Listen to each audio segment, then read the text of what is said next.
Good afternoon. This is Veterans Talk. It ain't nothing but a thing, but it's a thing we want you to tune into every Saturday evening. I'm Eldson McGhee, your host, and I'm here doing the same thing I've been doing ever since we started the show, trying to make sense out of a sensitive situation called the plight of veterans in the USA and the USA with the plight of veterans. With my sidekick and brother in arms, and I don't know, man. I guess you my Aaron too, bro. Hey, Tony. And I'm surrounded today, Tony, with the brother that put me out here. Yep. You know, I mean that gave me the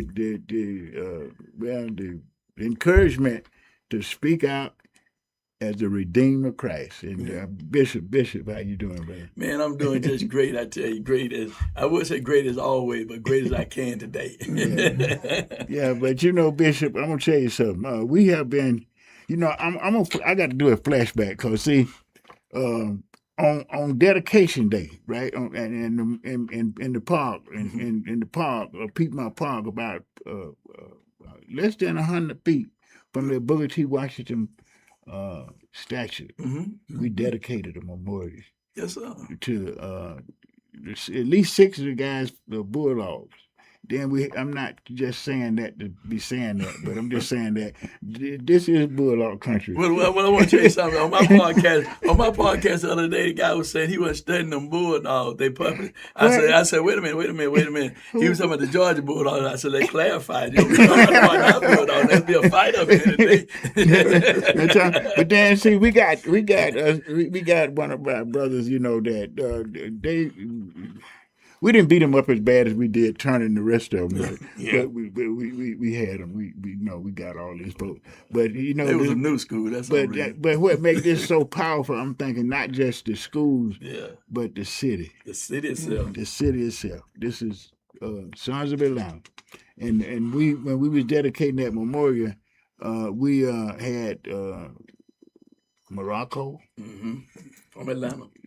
I'm talking about Bulldog. From Atlanta. I mean from Atlanta, Bulldog from Atlanta. From Atlanta. Bulldog and Greg Frann and the Lost One, you know, that came back to the city, not as a problem, but as a work of service. Yes, sir. So it was great. And then Tony was there as always at, you know, because he'd been with us ever since we started getting some traction with this project. Good brother. Son of Atlanta. Then we got an adopted son that was there too. Adopted? Yeah, we had to adopt. He's been here so long. He's a son of Atlanta. Because not only that, he's been working in the community. He raised his children here. So we give, you know, we got to give him that child. He's son of Atlanta. I mean, you know, then and the other part, he's a veteran. That's the part that we gonna dwell on today, because see, that memorial was a call to unity for veterans in our community. You know, to do what I'm thinking that this NRI, well, Son of Atlanta put it on the table, so we can hold his feet to the fire. But we got to support it. We got to clarify those issues, Bishop, like you do in the meeting anyway. You're going to ask a question. And I think that's the reason they're going to have Invest Atlanta in a meeting, because you pointed out then and there that, okay, this is a good idea now, but let's work it with the people that it's going to impact. Because, see, listen, when I go over in our hood, you know, over by right now, I look at Pascal's run down. You know, I look at all of that Carter and that Bonner Brothers where we grew up, and so, you know, black economics. You know, but now I'm an integration. You know that, Bishop. Turn on integration, but I'm thinking that integration robbed us of our businesses and our, I'm gonna say, spiritual stuff too, because they holler about taking prayer out of school, and then I took it out of the house, Bishop. Yeah, but you know, I noticed your show, but I got to tell you that they didn't take it; we gave it. Oh, okay. See, they took our history, we gave up our heritage. Okay. We did that. Yeah, okay. Yeah, we did that ourselves. You know, so I just want to say, I tell people that all the time. See, we as a community, we wanted to be like them, that so much we gave up of who we were. And that's the problem. We That's gave the up our problem. That's the heritage. problem. You know, we know the kids. You can't don't. I don't want to go to church. You talk back to your parents. You Yeah. do all these things that we were not allowed to do. That was our heritage. Yeah, we didn't play that. No, we didn't play that. They didn't play that. So they could always talk back to their mom and dad, but we couldn't. No, They could always say what they ain't gonna do. We couldn't. You know, that was a part of our heritage. You know, so we had to be in the house when the street lights came on. That was our heritage. And now you know you don't even know where your kids are. So I mean, just we gave up our heritage. We did that. Yes. Yeah, you always straighten me up when I'm on the right track. Yeah, you're the right track. You're the right track. I just wanted to say that because I think one of the key important thing is that we gave our heritage. And I'm going to share this, and I'm going to let you go and say what you said. Today, one of our brothers was at church, was working on some church. Power steering had messed up in his car, right? Mm-hmm. And so he was talking about he's had to go and pay somebody all this money. Well, one of the young brothers went up under his car, took a jack, went through all of this, went and got a hose, fixed it, and did it for him. And was creative. I mean, we creative. You know, you can take a screwdriver to punch a hole with it, or a Phillips head, punch a hole and turn something. But you got to know what tools you have in your bag. We always have been creative. We always have figured a way how to make it work, whatever we need to do, make it work for us. Our parents did. We didn't throw away leftovers. And we had leftovers left when they were gone. Yeah. That was our heritage. It wasn't no thing about the soup. We wasn't throwing nothing in no garbage can. We were the garbage can. I mean, but that's what we did. But I'm sorry. I know we're not here to talk about that. But that's what we're talking about, because I'm saying that NRI, excuse me, right, is pointed toward an opportunity to rebuild our communities. You know, I mean, but, you know, we got to get the details right. Sure. We got to get the funding right. Sure. We got to get all these things right. And Andre has opened up to the faith-based community. Yes. You know, to come up in there and talk with him about this and work with him about this and be critical of the steps that's being taken. And we need to do that, Bishop. We do. You know, we need to be at the table. You know, we need to be at the table. And that way, when the thing is finally put together, it looked like what we wanted it to look like, and to do what we wanted to do. And the only way we're going to do that is that, you know, and Andre has been, you know, able to do this since he became mayor, is reach out to the faith-based community. And I want to say something to Reverend Smith, because I gave him my card. It's a veteran community card, but I want everybody to do this here. That's listen to the show today. I want you to go to Matthew's the 8th chapter, the 5 through 13 verse. Just read that. That's where the Savior said something about veterans and centurions, about faith. Yep. About faith. You know, we have to work our faith to get these things done, Bishop, and you know, to get up and go when I don't feel like going. You know, go to a meeting when I don't want to be in there with the people that I'm meeting with. You know, but you go to work and do that, don't you?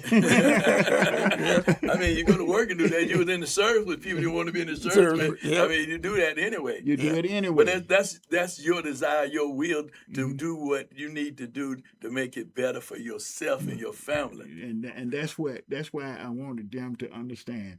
I'm bringing the faith-based community in of veterans, because you know Tony. I met Tony at CBC, right? CBC, and we've been together ever since. You know, he embraced what I'm doing, because what the mayor is proposing is what we was thinking about, the second stage of the memorial, going into these communities where these guys came from and rebuild them. You know, up and challenging the preachers to realize that if they ain't at church on Sunday, try to call them on Monday. Like my great granddad used to do. He show up at these folks' houses. I don't know what's going on, man. All right, I'm gonna stop. I'm gonna stop and try to make sense. But the call to unity is that I believe that this is when all of God's children come together. You know, when all of God's children, like you always say, Bishop, if God is in it, you know, I'm in it. You know, and we got traction.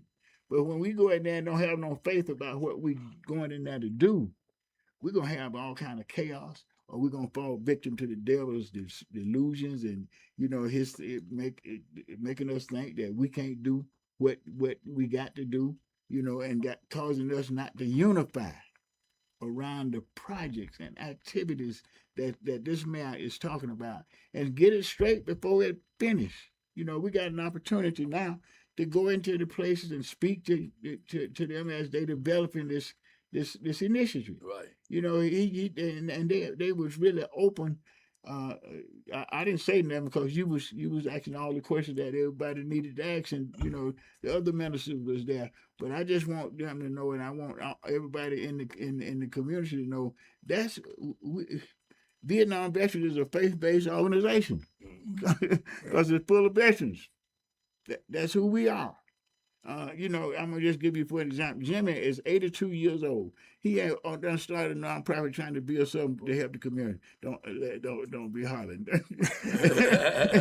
I mean, but that's his faith. That's his looking into the community and knowing what he know and coming up with an idea where he gonna use one of the schools that they talk about closing and put it back and still have pre-K there.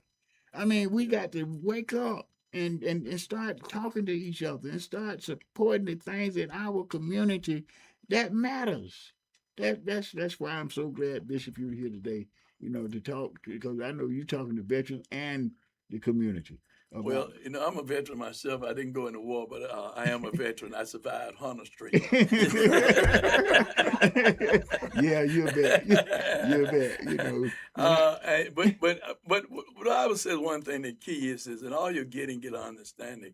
And most of the things of it is that the people don't have an understanding of what's going on and what's going on around them. We're losing a lot of our legacy residents based on the fact that the property taxes are running people out of the city because they're building all of these houses that are $400,000 and $500,000, and your little house you bought it was maybe $150,000 or $200,000, but you're paying property taxes on the $400,000 or $500,000 house, right?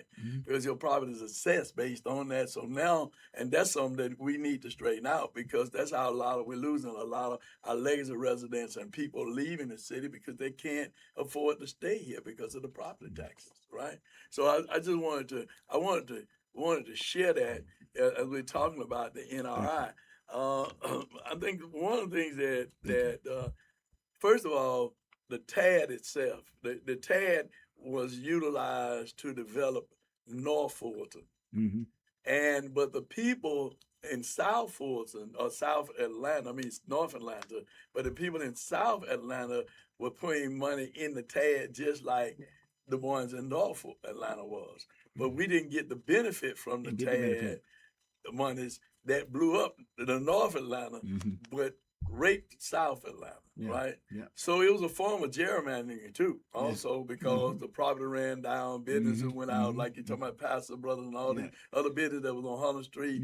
But it gave them an opportunity to run down the south side of Atlanta and build up the north side of Atlanta. See, it's like what North Fulton wanted to do a while ago. Some of you may remember when North Fulton said, "Oh, we want to break away from the city of Atlanta because we're paying the high share of everything, so we want to break away." But when it was found out that Atlanta and South Fulton was carrying North Fulton, then they changed their tune. So now we're back at that same thing with Southwest Atlanta, Southeast Atlanta being left out and being ran down or being gentrified in terms of community. And now what Andre is trying to do, and I appreciate what he's trying to do, the mayor, I'm calling him the mayor who's from Atlanta, who knows about Atlanta and how Atlanta was and how Atlanta is going. And I was proud of him the other day when he made his speech, and he said, when he told these people, we got people dying in, living in houses with rats. Man living in a house was eaten up. His corpse was eaten up by rats. I mean, these are things that are happening in our community. And we see all these apartments that are running down in our community. We're the dumping ground. We don't have the food. We don't have all these things. We don't have the niceties and all of the kinds of things we don't have on the south side that they got. We got to go all the way to Buckhead to buy something nice, right? They ran down even Greenbrier. They ran down the Greenbrier Mall. When we had the Greenbrier Mall, it ran down. I mean, all these things we talking about now we don't have. But let me just drop a little dime here. I want you to think about this. If you look at people who are moving in the South Side now, and they're buying these houses for cheap and building them up, tearing them down, they're Caucasians. I'm just calling it like it is. They're Caucasians. Yeah. What they're doing is, and as I can see it, is that they're not wanting to do anything South. They don't want to do anything South because until they can get them a white mayor, so they can get the numbers in to elect the white mayor. But Dre is smart enough to understand this is his last term, but he's smart enough to know and love Atlanta enough to know that we want to take care of our people who are here now. We don't want to run our people out of Atlanta because, you know, they coming in buying up everything. And, you know, we went to Washington Park, right? Now Washington Park is conservative. You can't do certain things in Washington Park because unless you go to the conservative, right? But we used to play ball there. We used to swim there, everything there. But now it's controlled by conservatives that controls the park and how the uses of the park. I'm just saying all of these things are things that are happening. But we have to, we and I'm saying this to those who are listening to us, we need to wake up and smell the coffee. We need to understand. Now, the only thing that I'm saying is we want to meet with Invest Atlanta. We have called a meeting to meet with Invest Atlanta to see what Invest Atlanta can do. What they do. What do they do with the tab money that they get to deal with development and stuff like that? But it all comes back to the council now. Don't get it wrong now. It comes back to the council and the vote. But if they don't have a willingness to look out for the least, the lost, and the left out, you just left out, right? But they're using our money for themselves. They're doing the Donald Trump. Hello, somebody. They're doing the Donald Trump. They want to use our money for somebody else and then steady take from us and don't do anything for us. But what we have to do with the TAD and the NRI, we have to make sure that we say to our mayor, Mr. Mayor, just like you did the West Side Future Fund, we want a South Side Future Fund, but we want to be ran by people who live like us, who from Atlanta, who know Atlanta, to be a part of that board, to make sure that the resident in Southeast and Southwest Atlanta have a stake at the table. Maybe a Jimmy on that board. Somebody who understands Atlanta, who understands the makeup of Atlanta, and understand how these communities have been left out. Because you get $500,000 one time for the Metropolitan TAD is ludicrous. What did you do for $500,000 for the Metropolitan TAD? Nothing, little nothing. So I'm just saying is we have to, when this money comes down, we got to have people. And I'm saying it like we've been talking about the hospital, and now he's talking about the hospital. We got to be vocal about we want a South Side like Future Fund, just like the West Side Future Fund, but ran by people that look like us from Atlanta, and not all these big business people coming in and running and developing and coming in and doing what they do and leave it. They fix it and they leave it. They fix it and they leave it. But we need people who are going to invest in the community, who are going to be stellars in the community and stay in the community, because Atlanta has been known as a city too busy to hate. But I tell you right now, it's a lot of hate going on in Atlanta. It's a war zone, Bishop. It's a lot of hate going on in Atlanta. It's a war zone. So that's what I have to say. And if anybody got any questions on me, want to say anything, I'm ready and open. I'm an open book. One thing, I just want to ask a question. Sure. Mr. Frann, maybe you can answer. Sure. Because I've been to two of these NRI meetings over the last 2 weeks with 40 unions, and I never could get a good understanding of who's going to control this NRI money and where it's coming from. Is it Invest Atlanta? Is it who? And he never could come up with an answer for that. But like you said, I'm giving you an option. I'm giving you an option. He can't come up with it. We can give it to him. We can give it to him. We just gave it to him. Just gave it to him. I mean, you don't know. We're saying we want a Southwest, Southeast Future Fund that we control. That we control.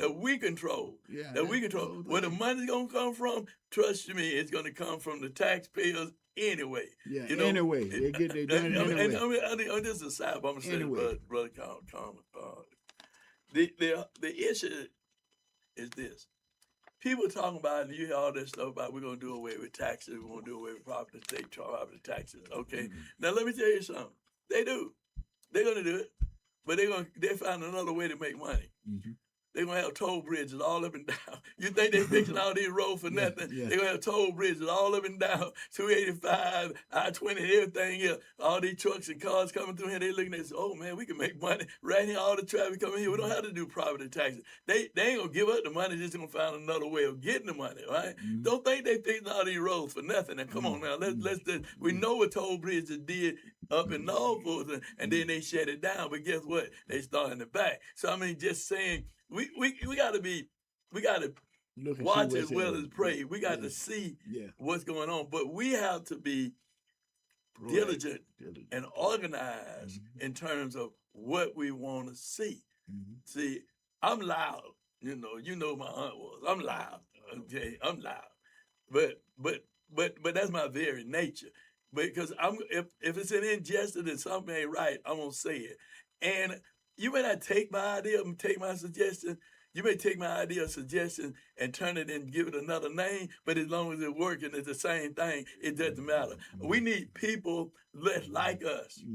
That we got businessmen, black businessmen and women that don't get anything from the TAD or that money.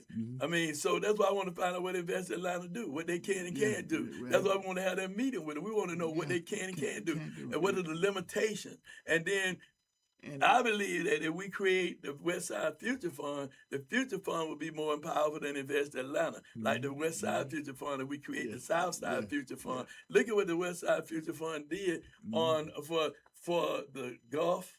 For all that area over there, all of that, that's the West Side Future Fund, right? They did all of that. Okay, now who run that? Who run the West Side Future Fund? Them that don't look like us. Oh, is that right? Yeah, just look at the West Side Future Fund. So you got what's his name? Y'all know what I'm talking about. The Wealth and Home Depot man. Arthur Blank. All right, so Arthur Blank and other major investors run that. They put money in that. Oh, okay. So I mean, but look at Arthur Blank don't pay nothing, no tax for anything in Mercedes Stadium. I mean, but that's money that we could have been utilizing as opposed to taking out of our pocket. We get money from them. All the money that come through that. Look, we finna have FICO, right? That right? Right. All right. So all that money that's gonna be made from FICA that we don't get a dime, all of it going to Arthur Blank in terms of taxes.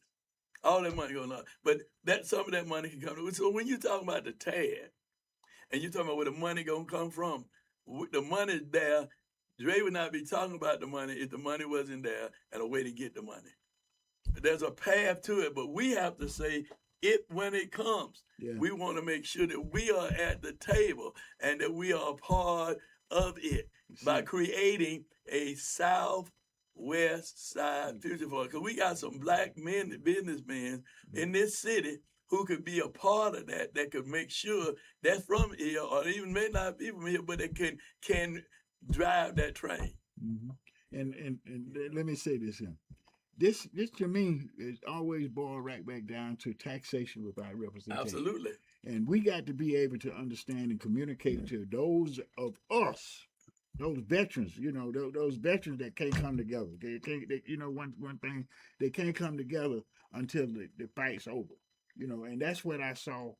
We saw, Tony, and we saw it when we was trying to work this memorial, bringing people together to get this done, right? Because a lot of people come on the stage and say, "Oh, we can't get that done. You don't know what you're doing." No, I didn't know what I was doing, but I know. And who you believe in? I don't want to say it now.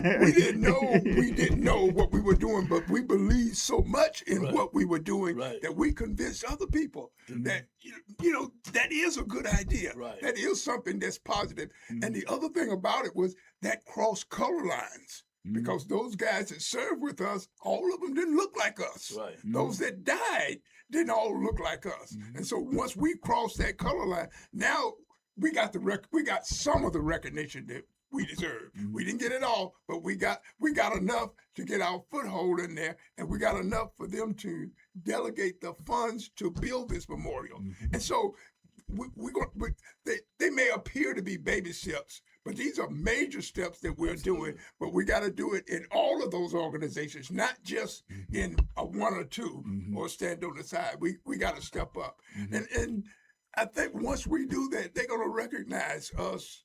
Well, some of them, I put it that way. Some of us are going to recognize us for what we are bringing to the table. And that's what we want. We want that seat at the table, but we want to be heard when we sit down at that seat at the table. You know, we don't, to use an old term, we don't want that token.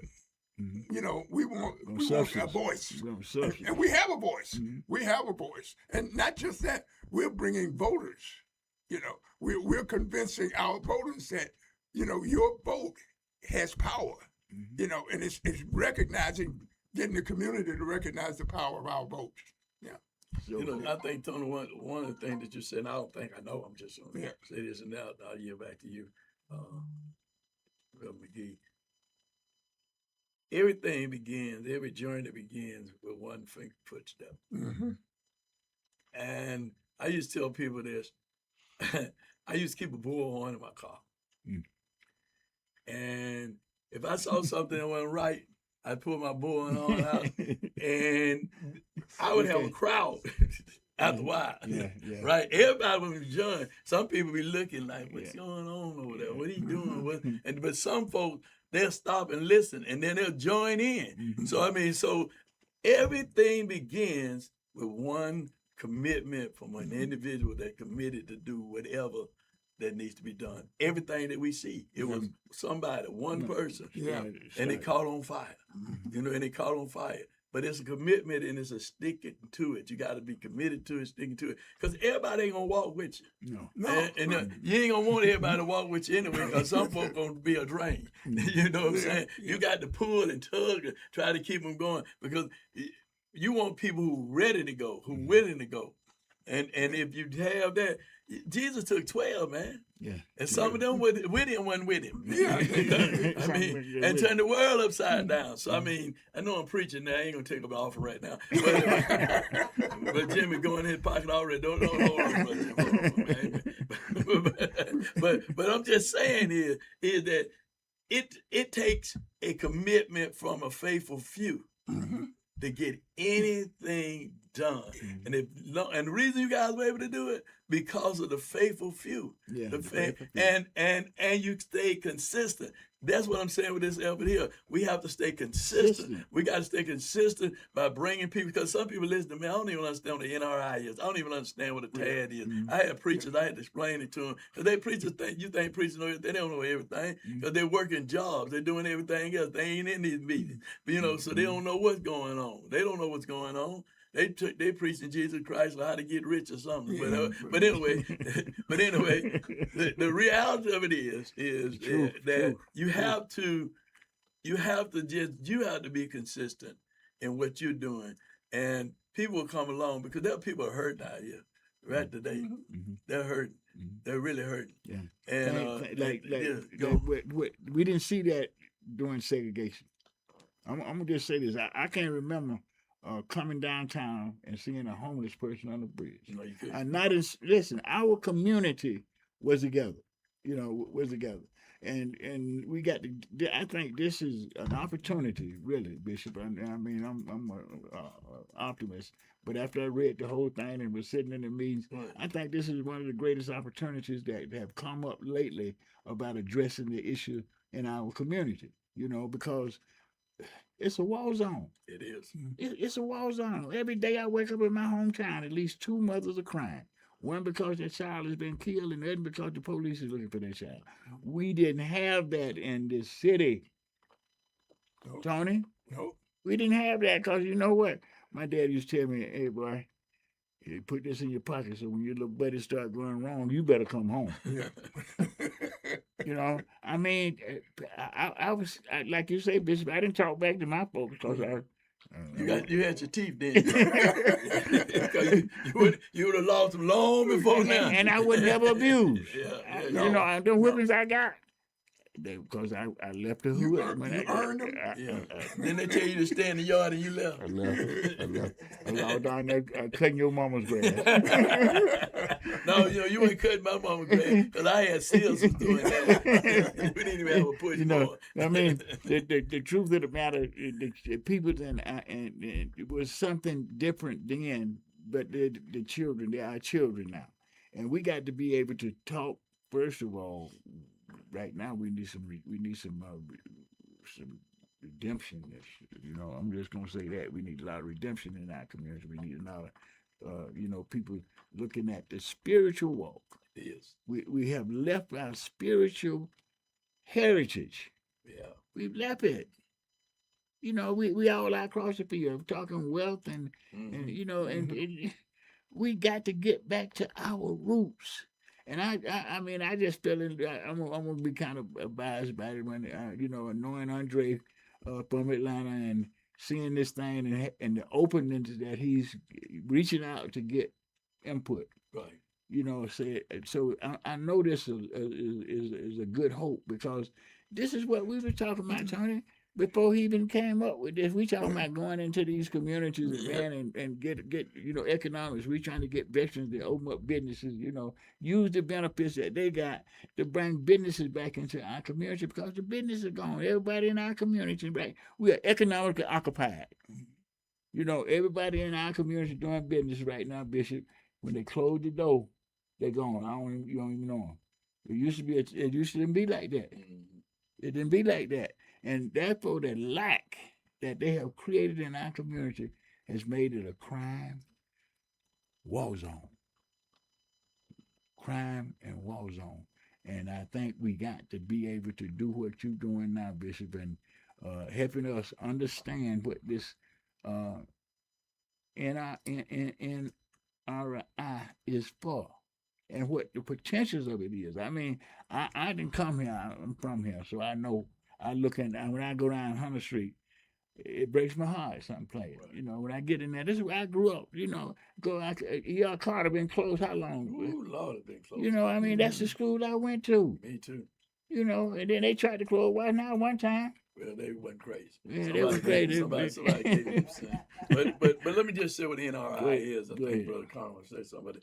See, we keep saying the NRI. But the NRI is for its neighborhood revitalization initiative to revitalize neighborhood that are ran down and have been left out. Ran down and been left out. It's the neighborhood revitalization district. Okay. The TAD is called a tax allocation district, where money is allocated to that area that is being taken up in terms of tax monies that will be used for that district, which will be, in this case, the NRI, the Neighborhood Revitalization District, with areas that they have said these are the areas that we need to revitalize and the neighborhoods we need to revitalize, so people understand. Because when we throwing out acronyms and stuff like that, people don't know. They don't know. I wanted to stop so we could be clear on that, so people know. Brother Cameron, I see you got your pen going. I'm still kind of puzzled about the money that how the slush funds are going to be funded. Sure. One of the things that you said something about the tax base, maybe a mill increase on property tax. It's not hardly enough money to fund the slush fund. Another and the key thing. When you say slush fund, you mean the TAD? The neighborhood revitalization fund. They're creating a slush fund just for revitalizing the neighborhood. Okay. And one of the things is the property tax, the millage rate on the property tax. But the main thing is they're talking about reappraising all of the businesses downtown, because right now the big new buildings are going up downtown. They under appraised. They're paying 1/6 of the money that they should be paying in a fair market valuation. So the 90% of that slush fund is going to come from supposedly reappraising those businesses downtown, stacking this excess money into the slush fund. So that's going to be vital for the Merritt City Council to get with the businesses. According to English, the businesses so far is buying into that idea. So that'll be great if they can keep that They always the buildings have always been underappraised. underpraised. They always been underappraised. So them going into it and agreeing to it, it'd be very easy. They done made plenty of money They done made plenty of all money. of the buildings. Yeah. They've been underappraised, right? Yeah. So they need to pay their fair share. They need Yeah, to. yeah. Yeah, So and that's another way of getting monies, right? And I guess that's another kind of way of looking at an option in terms of if the school board don't agree to the TAD, or if the Fulton County doesn't agree to the TAD, or doesn't agree to but a certain percentage of the money for the TAD, then that could be a gap to bring in some additional revenue. To bring in some money. Yeah. Another thing, Mr. Frann, just since you threw the school board out there, Right. the school board, Atlanta Public School System, Right. those jokers take up twice the money from the TAD that the city and the Fulton County take up. They take up like 53% of every dollar of TAD money. And right now, because the school system, the population has decreased from 100,000 now to 50,000 kids, they still got the same TAD money. They got like a $1.5 billion excess left over every year that they don't touch. This is Atlanta Public School System. They flooded with money. Nobody audit them. We don't know what they're doing with the money. We need to shed some light. Is there any way you can put pressure on the city and them to shed light on what the school system is doing with this money? They closing schools down because they don't have kids, not because they don't have money to run the schools. They don't have students to fill the schools up. And in the school that I'm trying to get right now, politics done got into that because we sent a heck of a proposal into it. I got to get you a copy of it. We sent a heck of a proposal into the school system. I saw you showed it to me. You showed it to me already. The school system took that thing verbatim, and now they want to be landlords. Right. They want to be landlords with us. They want to lease stuff out to us, and then we sublease it out somewhere else. So not only do they want to educate our kids, all of a sudden now they see this great money thing in their eyes. They want to become landlords of the schools that they're closing down. Along with trying to educate our kids. And then, Jimmy, I'm thinking that what we really need to do with that issue is make the schools go into the property surplus program. Now, it used to be state control, right? That pushed the county, the city, and all. When you got unused properties that was bought with taxpayers' money, they would push them into what they call surplus. I remember when I asked Rob Pitts about, you remember the old Fulton County health centers that they had closed down? Right. I asked Rob Pitts about it when they had a website up at the time. They're showing where these things were. When I asked him about it, he said, we ain't got no surplus properties. We need to elect folks that's going to be transparent and progressive toward our community. Yeah. That's a problem with us, the way we direct our votes. Right now we're directing it with the money, and the money ain't gonna buy us back into slavery, because we look at right now they're talking about not incarcerating minor offenses at the Fulton County Jail. They should have never been doing that. Really, they had diversion program, talking diversion. How long, Bishop? Long as you all. And now all of a sudden the election coming up, all of a sudden they finna change the way they did.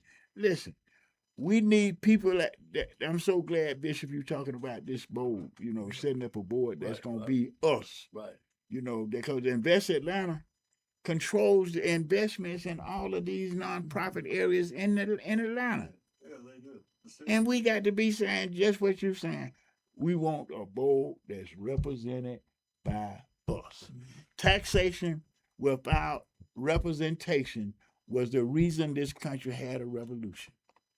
Now, black people, people of color, we integrated this country, so we are a part of the company, and we got to understand that this voting system that they got set up right now, we got to participate in it. And we cannot let these millionaires and billionaires buy our votes. We can't do it. We got to be able to direct these votes to a city council that's going to pass this. We've got directed to a county commissioner that's going to pass this so that we know we're going to get what we're talking about getting because it is crucial. It's crucial. I mean, I'm going to tell you what. Now, I was combat in Vietnam, Jimmy. I'm scared to go to Kroger's at night. I mean, for real, Bishop, they got shoot ups in the parking lot. You know, and it's all because the neighborhoods, the economics in the neighborhood, you know, they done created all this lack in the neighborhood, and they got us divided, right? They got, like Bishop said, hate. But God is love. It's greater than hate. And when we learn that and come back to our heritage, we'll be okay. But right now, it's time for action. It's time for people to get behind what Bishop what they're doing down there, developing this thing. So when it comes out, it'll be the way we want it. We'll have a board. We'll have an entity that represent the community, not somebody that's, you know, at the master's table. Well, one of the things you said when you started off, you talked about unity. Mm-hmm. And you are a minister, Brother Jimmy, and Brother Roy, not ministers. But both of them have been a part of what we have been doing. Mm-hmm. The room is open for everybody. Mm-hmm. But ministers have always been the voice or the leaders of the black community, right? Reverend Abernathy told me when he licensed me in the ministry, he said the most freest agent to speak in the black community for the black community is the black preacher. Mm-hmm. And that's where it was. But now we don't see that because we don't see the ministers getting too many of them. And I'm not going to call anybody by name, but too many ministers are not willing to get their hands dirty. Yeah. You know, yeah. You got to be, you know, the Bible talks about Gideon and had all them folks. Gideon wanted to go to water. I said, no, don't use them. Get the one that left water with the hand like dog. Yeah. So you don't need a multitude. No. You just need people who are committed to the cause. I keep saying that. But you got to be organized. Mm-hmm. And I'm not talking down to anybody in terms of their faith, their religion, their belief, or what they do. But this is greater than anything because Jesus teaches us, and they call me the hell preacher. I preach heaven and hell. I do. Mm-hmm. I believe in it. I said, he teaches us that, first of all, our neighborhood, love you one another as I love you. Mm-hmm. All of us were our neighbor. Mm-hmm. I don't care what street you stayed on or where you were, we were all neighbors. All neighbors. Had a guy call me the other day and left a message for me to call me. He told my sister he was my neighbor. I didn't know that name. I said, I don't remember living beside this person or as a child or an adult. But then when I talked to him, I realized we were neighbors because we grew up in the same neighborhood, right? So what he was saying is that's when the community was a community because we loved on each other. Mm-hmm. You know, I mean, we were there for each other. We looked out for the least, the less, the lost, and the left out. You know, that man would tell you, boy, you better get home. Mm-hmm. I remember, Brother Jimmy, I remember as a teenager, I would go up on 100th Street. We'd go up on 100th Street, the corner of 100 Ashford, right? You know, and pool room and all that. So that was the number runners and all them people up there. So you go up there, you try to hang around, they tell you, boy, go home. Yeah. You don't need to be up here. Go home. And you know what you do? You go home. Because the neighbor looked out for you. Yeah. You know, whether they knew your parents or not. They knew you were a young black man and this was not the life for you. You didn't need to be exposed to this. You go home, right? Yeah. So, and he told me to go home. And guess what? I took my black tail home. I mean, but that was the community. That was the community. But see, when you start talking about where we are today and unified, we are unified. Mm-hmm. We are unified. The only thing that separates us is greed, selfish, envy, hatred. Mm-hmm. Right, mm-hmm. Those are the attributes of Satan. Yeah, and it's in the church too. Yeah. Right, that's why when people say I'm a Christian, and I run like hell when people say I'm a Christian because these Christians that I'm saying carrying the label, they hate, they jealous, they envy, they selfish, they greedy. All of the attributes of Satan. Yeah, all of them. I'm a believer. I believe in the Word of God. I believe in the Word of God. That's what I practice. Right. So because I read somewhere in the Bible. He said, if you do not look after the least, the lost and left out, you're going to hell. I'm not trying to go. I'm not trying, because it's enough hell to catch down here, and that hell gonna be worse than this hell. I'm sick of this hell, so I know I don't want no permanent hell. All right, so that's why when you see me doing the things that I don't do it for no name recognition or profit. I do it because I'm doing what the Bible said. Look out for the least, the lost, and the left out. And I'm not talking about it. See, a lot of people talk about it. You got to be about it. You got to be about it. And the work that you're doing, that's what you're doing. But you're looking out for these kids, these younger kids, and they greed. When you talk about the billions and billions of dollars they got, but they can have money to get their partners for contractors and books, and every year they doing new circulars and they'll about every year they got a new circular program in terms of learning programs that kids got to learn, right? But I was telling them they don't do enough for teaching civics in school. They said, well, we do American history, we do a little something like that. No, but that ain't civics. That ain't teaching them what we taught, right? American government, they ain't teaching that. No, so I mean, so we have to demand that. We have to demand that. And listen, my voice ain't the only voice, because I'm not the only one. I ain't gonna be like Elijah. I ain't the only one. There are others out there that's doing the same thing, but we just got to be unified. And everybody's a leader in their own right. Because see, this is program. I'm taking over, but this is program. He the leader. So leader, that's only because he's my member. That's all. but he's the leader. I want to say that because I grew up in these neighborhoods, and while I believe that integration is the best for all concerned, spiritual, business, and economic growth left the black neighborhoods from the onset of integration. And now these neighborhoods are like war zones, crime zones, hate zones. I believe, Bishop, the NRI is the best option for saving our communities and our people right now in Atlanta. I'm just saying that because I want it to be clear to all the veteran groups that we're talking with that we got to unify around this issue, this issue of NIA right now. And I'm asking my audience and veterans groups and partners, look at what the mayor's trying to do, and let's go to the meetings, ask the questions to help him shape this initiative the way we want it shaped. You just laid it out. We need somebody on the board that's gonna do for the community. We need that.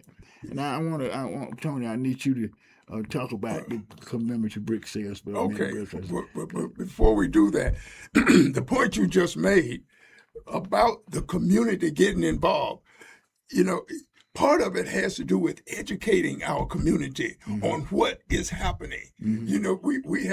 We have a major portion of our community that has no idea about what's going on. Right. Whereas back in the day, we did. We did. Because we had the Atlanta Daily World. Right. And so those people read that Daily World and found out what was going on in this city. Atlanta boys, all of it. Yeah, the Atlanta boys, not just picking on them. Right. But we don't have that. That's a void that was never filled. Once it went away, a lot of the ability to communicate with the community went away because a lot of people didn't go to church, but they read that weekly newspaper, but they weren't in the seats and heard that.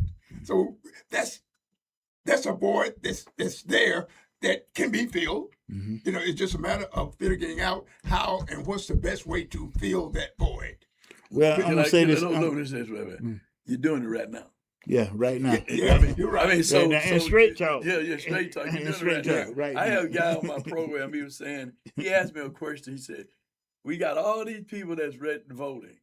And he was saying, "Well, Keisha gonna win because we got all these people that didn't vote that can now vote for her or vote. Period." Because we don't registration. I tell people, forget voter registration. It's voter education. We got to educate people on why they need to vote. why they need to vote, right? Mhm. That's real talk. We're spending wasting time and money on voter registration when we should be doing voter education because people don't understand, right? Yeah. So to your point is every podcast, every pulpit, every entity that has an audience can be that void that you're talking about because young people are in social media. Older Yeah. people are in it to a point.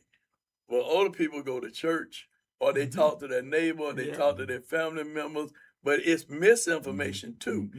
You want the right information. See, knowledge is powerful, Yeah. but it's what knowledge you gaining.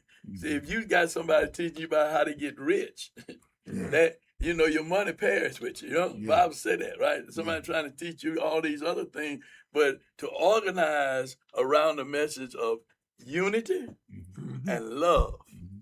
Unity and love. Love your neighbor as yourself. You wouldn't do to yourself what you would do to your neighbor. Well, if you love your neighbor, then you will do your neighbor like you do yourself. See, that's what we were taught. Yeah. Those were the golden rules. Yeah. Those were the golden rules. Yeah. See, we got to get back to that. Yeah.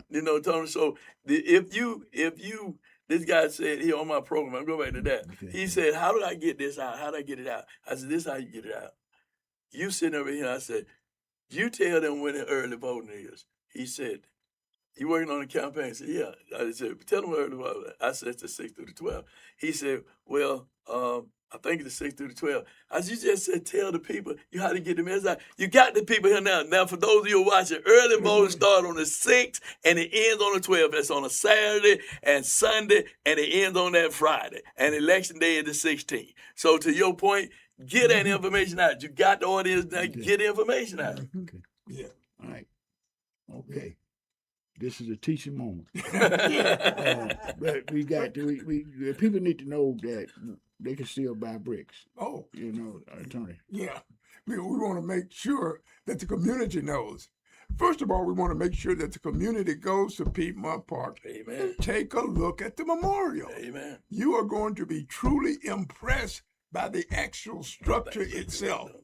And as a result of that, guess what? You want to be a part of that. What you're seeing on the screen right now is what the memorial looks like. Now, don't you want to be a part of that by purchasing that brick? You will be a part of Atlanta's history well past your death. Family members that only possibly heard of you will go out to that memorial and see your name engraved in one of the bricks that makes up the walkway that leads up to that memorial. Here's an opportunity. We don't have too many opportunities to be immortalized, but here's an opportunity to do it. You will be about something that will last forever. Now, we had Memorial Day services, and what you just seen on the screen was part of the celebration. It was our first celebration of the memorial, and this will be one of the many events that will go on at that memorial, but some of them will happen annually, So here's an opportunity. Sonsofatlanta.org. Yeah. Sonsofatlanta.org. Yeah. Sonsofatlanta.org. 24/7, y'all. Sonsofatlanta.org. All you got to do is go to the website and you can have a choice of bricks. Okay? A choice of bricks. So I just got to say something because something is always bothering me about the VA, the Atlanta VA. Being a veteran service organization, that's our major mission, is to make sure that veterans are getting their benefits and treatments that they have earned because of their military service. Kenny Allen, who was a member of our group and used to be here every Saturday, a part of the audience, went to the Atlanta VA and talking to them, and I'm on the phone with him while he's talking to them, letting them know that he needed some help. He was stressing out. He had stressed out, and he was telling them that he had a bad heart. They took him in the emergency room and discharged him, and he went home and had a massive heart attack. Oh, my God. we have got to understand that the VA is veterans, and yeah, they ran me off because I was running my mouth then. You run your mouth. I was running my Where mouth did you then. get that from? I don't know. I think that was part of Bishop Frann. But we have got to speak up about the services and the operations of the VA and veterans. We got some things going on right now in Congress where they're trying to actually change the benefit system. Stay tuned and stay in touch with your congressional. These are congressional elected representatives, and they some of them don't want to talk to you, so text them. Get it in writing. Make sure that your communication with these folks are being documented. Because see, when election time come around, you need to hold it up for your vote. Tony, you got it. So voting is paramount, particularly now. We find ourselves in a situation where we have a lot of people in political offices that are there for the money and the money only. Amen. We've got citizens that are struggling just to survive, but we have people running this government that are only concerned about themselves, their financial future, and not that of the country. And so we're asking everybody. We're making a point about the importance of voting. Voting is paramount, and you may be challenged by the fact of what you've seen in the past about thinking that your vote doesn't count. Your vote counts. It is extremely important that people get out and vote and become aware of what your vote can and cannot do. The power of that ballot that you cast will change the nature of this country. We're living under a government right now that is challenging to the community. But if the community gets out and vote, that also can be changed. But we got to get out and do the voting that is necessary for your voice to be heard. Okay, Bishop close it out with Yeah. straight talk. Well, I want to just tell you thank you so much for allowing me to be a part of today, Reverend McGhee. And I want to just say as I close out, don't forget, tune in to Straight Talk with yours to the Greg Frann, the Preacher Man, each and every Friday. You can find it right there on YouTube. And if you don't get it on Friday, just go out there on YouTube and look for Straight Talk with Greg Frann, the Preacher Man, and Shannon E. Jones. Thank you for having me today to be a part. And join us Monday, if you can, at 1:30 at City Hall, as they will be discussing the TAD and the NRI. Let your voices be heard and let people know that don't neglect our communities anymore. Don't take our money and don't use it against us. Use it for us. Thank you. Thank you.